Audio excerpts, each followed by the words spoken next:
Hi, I'm Keith, and on today's VAB Learn segment, you will be learning how to ink up and actually print a Lino block image. So this is a beautiful little piece done by this past year by one of my students named Lucy, who's about 16 years of age. Very beautiful image. We haven't put any ink on it yet, so we don't know for sure what it's going to look like, and that's half the beauty of doing a block print, is you get to see the magic happen. As you ink it up, you'll see it change. As we print it, it'll be the reverse of what's here. She's used very bold, wider V-groove for most of it. She's used the finer V-groove for some of the other details, including on the beak and everything. And now, the beauty of a block print, when she sees what it looks like and she wants to, she could select almost an unlimited number to print, or she could say I only want an edition of 10 or 24 or something like that. But the beauty of a printmaking technique is it allows you, for all the work you put in, to get multiples of whatever you've created. For the actual printing process, I've got everything set out here for you to see. We need a flat surface, so underneath here is a masonry board. This is actually a laminated surface, so you could use glass, but it's more dangerous. So if you're doing this with kids, you might want just to get a laminated poster you've done before that you don't need anymore. Use a nice white surface so you can see. We get out some inks, and we don't want too much at the start, maybe about that amount. We now go in multiple directions, so the block itself has to receive the ink evenly. So we got to get this nice and flat. So go a bunch of directions here, but don't go any further afield than the square that would be created by the roller you're using. So it's getting very nice, and you hear that sound is called kissing when it's doing that, and you can see that it's fairly even. Now we take the roller and we ink on the surface of the block. So as we ink, we can come back and recharge the roller. We go in whatever direction it takes. The one thing I've noticed about this type of material, unlike the Lino, is that it does take a little bit more concerted effort to get it to receive over the whole surface. So I am going different directions to make sure that all the areas that are supposed to be black are black.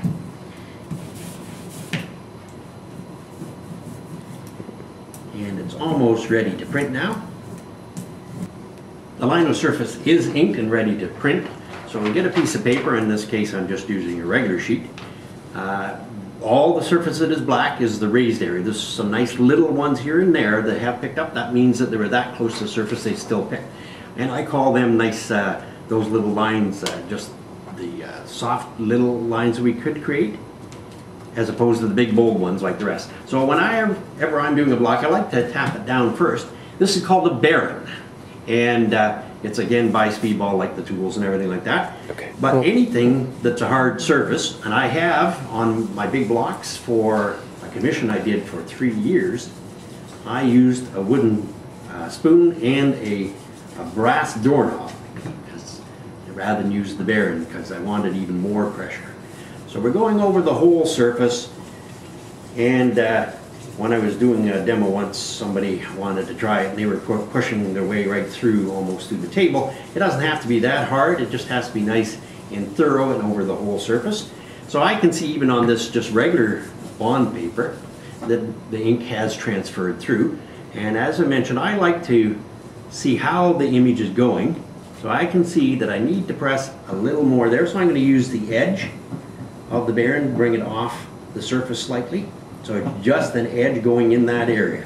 So a lot of the rest of the block was looking beautiful, but that was just looking a little less than dense. So I'll just do it down here on the off chance it's doing it the same down there. And now I'll look from the other end to see how it's looking.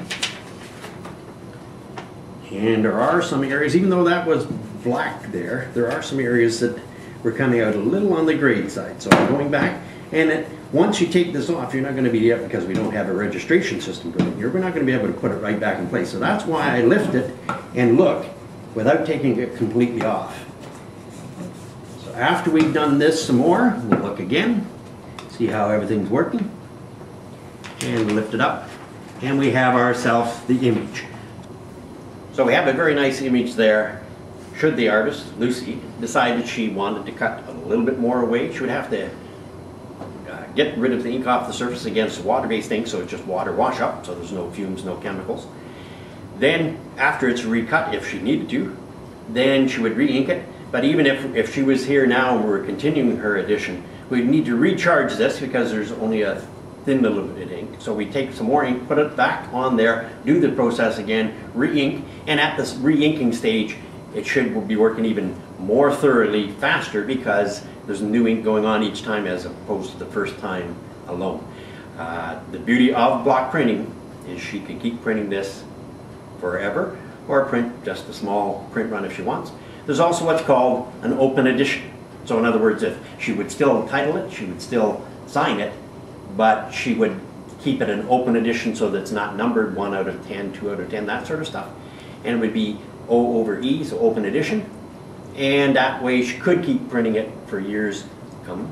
If she does an edition and she wants to have 30, she could print 10 now and 10 in a month's time and another 10 later if she wants. But as soon as you number it, then you don't go over the quantity that you've suggested is your complete edition. So there, in a quick overview, is how to do block printing. And if you want, again, that's the ink roller. This is the Baron, and if you don't want to invest in a Baron, anything that applies pressure, so a wooden mixing spoon, a beautiful smooth doorknob is what I mentioned I had used before. And under some circumstances, I even use my thumb on certain areas when the page is in place. I use my thumb to press in a set little area if I know I just need that area. So whatever, if you don't have a press to do it and you don't have this, then you can get away with all kinds of stuff. You could potentially, I guess, use just a regular spoon that you would eat your cereal with. It might want to discolor the back of the page. I don't know on that. So hope you've enjoyed this and hope you want to try it yourself.